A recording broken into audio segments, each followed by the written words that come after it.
Takut dimarahi ayah, seorang pelajar minta tolong Damkar ambilkan rapor di sekolah. Ada pengalaman unik yang pernah dialami Damkar Kabupaten Semarang, Jawa Tengah. Damkar Kabupaten Semarang pernah dimintai tolong di luar tugasnya. Bukan memadamkan api, mengevakuasi sarang tawon atau ular, dan tidak juga mengevakuasi hewan dari dalam sumur. Damkar Kabupaten Semarang malah dimintai tolong untuk mengambilkan rapor oleh seorang pelajar.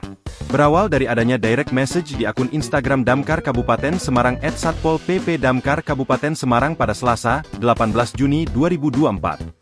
Permisi Pak Bu Damkar, selamat pagi, maaf mengganggu waktunya, maaf Bu Pak, apakah saya boleh meminta tolong untuk mengambil rapor saya di sekolah besok Jumat, karena saya takut ayah saya ambil nanti dimarahin, terima kasih, tulis pesan dari pelajar tersebut.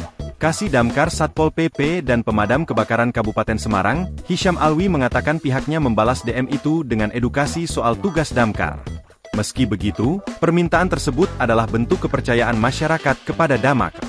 Namun harus diingat bahwa tugas Damkar adalah menangani kedaruratan dan bencana, bukan untuk mengambil rapor, jelasnya saat dihubungi, Selasa, 18 Juni 2024.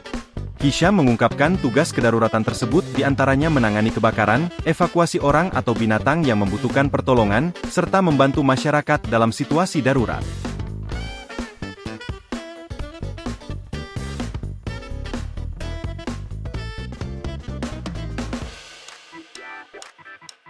Download Tribun X sekarang, menghadirkan lokal menjadi Indonesia.